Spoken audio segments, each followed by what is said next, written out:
నన్ను క్షమించు. నేను చేసిన పాపానికి నిష్కృతి చేసుకో. ఈ మాట అనడానికి సిగ్గులేదు. సంధ్య, ఆవేశాలకు అసహ్యాలకు ఇది సమయం కాదు. జరగకూడదు జరిగిపోయింది.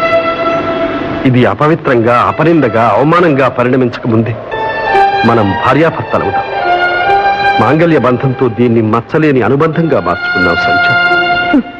మాంగళ్యం, అనుబంధం నీ చేత్తో తాళి కట్టించుకోవడం కన్నా నా చేత్తో నేను ఉరేసుకోవడం మేలు.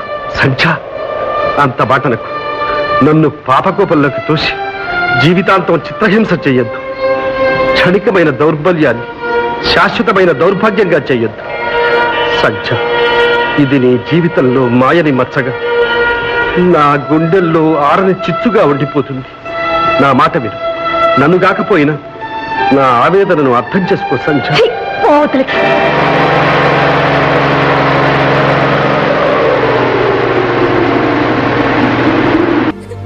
ఎందుకమ్మా అలా అన్నావు?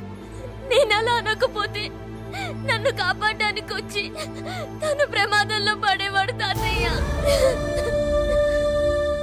తనని నా అన్నయ్య కాదని అంటున్నప్పుడు నా నరాలు ఎంత తెగిపోయాయో, నా ప్రాణం ఎంత కొట్టుకుందో మీకు తెలీదు. తనని రాకుండా